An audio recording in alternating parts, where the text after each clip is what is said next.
Bonjour à tous, bonjour à toutes, bienvenue dans cette nouvelle vidéo du YouTube Challenge 30 jours pour une prise de parole en public réussie. Aujourd'hui, contenu purement théorique, mais très important, nécessaire même, qui va être les différents types de communication. Je vous en parle tout de suite. Alors bonjour à toutes, bonjour à tous, bienvenue dans cette nouvelle vidéo. Aujourd'hui, comme je vous disais, on va être sur un contenu qui sera plus théorique.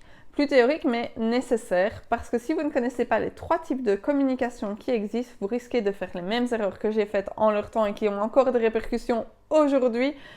Ce serait dommage. Alors j'avais envie de vous partager mon expérience aujourd'hui sur ces trois types de communication.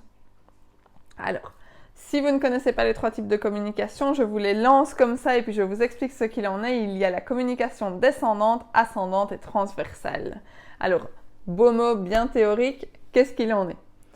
La communication, elle va être de trois types. On va avoir la communication ascendante. Ascendante, c'est comme les chiffres. Ascendant, du bas vers le haut. Ça va être en niveau hiérarchique, du niveau hiérarchique en bas vers le niveau hiérarchique supérieur. Ça va être par exemple des employés à leur directeur, des conseillers d'administration à une assemblée, de l'assemblée générale à un conseil d'administration ou vice-versa. Ça va être des élèves à leurs professeurs, des professeurs à leurs directeurs. Voilà, c'est vraiment de l'échelon du bas vers l'échelon du haut. Ensuite, on va avoir la communication descendante. Ça va être l'inverse. Ça va être le directeur qui s'adresse par exemple à ses employés. Ça va être le président qui s'adresse à sa population. Ça va être le niveau hiérarchique supérieur qui s'adresse au niveau hiérarchique inférieur. Et vous avez ensuite la communication transversale. Transversale, c'est deux personnes du même niveau, ou en tout cas qui estiment être du même niveau, qui discutent. Ça va être les deux collègues, ça va être des étudiants qui discutent entre eux, ça va être deux parents qui discutent l'un avec l'autre. Alors, il faut savoir qu'il y a ces trois types de communication et l'identification d'à quel type on appartient. Je pense que c'est un petit peu théorique, donc je vais vous expliquer. Par exemple, moi, je suis en général dans une communication transversale. Fatalement, j'ai parfois de la communication ascendante ou descendante, mais je préfère être dans ce lien transversal. Si j'ai quelqu'un que j'estime, entre guillemets, être inférieur hiérarchiquement avec moi, je vais plutôt quand même essayer de parler de manière transversale parce que je n'aime pas avoir cette sensation de hiérarchie. Maintenant, il est parfois nécessaire quand, en tant qu'employé, je devais parler à mon conseil d'administration. Voilà, je faisais une communication qui va être plutôt ascendante. Maintenant, parfois, certaines personnes estiment être dans un niveau hiérarchique supérieur à vous. Il faut l'identifier, c'est hyper important. Parce que vous allez décider alors de jouer le jeu ou non. Je vous explique mon cas. Au début de mon travail d'employé, j'ai été amenée à contacter différentes instances. Donc, je travaille dans un secteur semi-public et j'ai été amenée à côtoyer différentes instances. Un jour, je côtoie une instance qui, pour moi, est au même niveau hiérarchique que moi et donc, je lui donne des informations d'une manière transversale. Sauf que cette personne, plus âgée que moi bien sûr, estimait avoir un niveau hiérarchique supérieur. S'attendait donc à ce que je lui parle d'une certaine manière et pas comme si je parlais à un collègue ou comme si je parlais à quelqu'un du même niveau que moi. Il s'attendait à ce que je prenne entre guillemets plus de pincettes, que je prenne plutôt un rendez-vous plutôt que de lui parler en face à face quand je le rencontrais. Il s'attendait à ce que je lui fasse un exposé en faisant très attention à la manière dont je parle, à ce que je peux dire, ce qui peut être interprété ou non.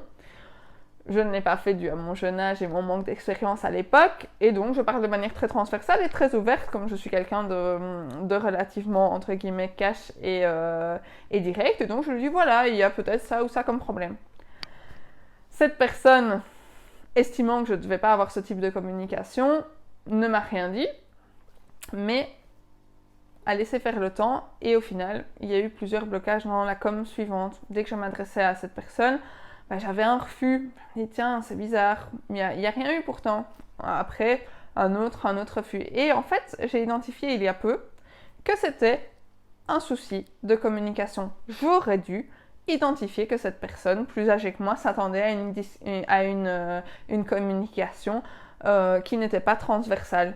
Si je l'avais identifié, j'aurais pu voir et me dire, ah, bah voilà, je vais prévoir une réunion avec cette personne, je vais lui exposer plusieurs points, je vais lui dire tels points sont positifs, tels points sont négatifs, de telle manière, nous allons avoir un compte rendu, etc., etc., etc.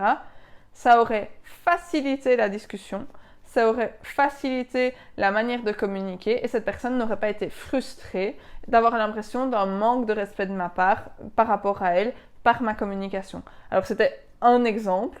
Ça peut être à l'inverse, hein, quelqu'un qui va être moins bien pris au sérieux parce qu'il va parler à des personnes hiérarchiquement inférieures, si on peut dire. Ça va être un patron qui va parler à ses ouvriers ou ses employés comme il parlerait à ses collègues du même statut hiérarchique et qui parfois va paraître un petit peu décrédibilisé ou qui va paraître un petit peu trop cool et donc les gens vont dire ah tiens il est trop cool, est-ce que ça cache quelque chose ou est-ce qu'il est vraiment à l'aise dans sa fonction. Voilà, le fait d'identifier vraiment les différents types de communication et ce à quoi les gens s'attendent quand vous leur parlez va permettre d'éviter parfois des quiproquos, va permettre d'éviter parfois des petits soucis juste parce que vous n'avez pas utilisé la bonne méthode. Donc voilà, si vous souhaitez en parler, n'hésitez pas, réservez votre appel via le lien ci-dessous. C'est quelque chose qui est vraiment au cas par cas et je serais ravie d'en discuter avec vous et de partager mon expérience avec vous. Sinon, je vous donne rendez-vous dans la prochaine vidéo.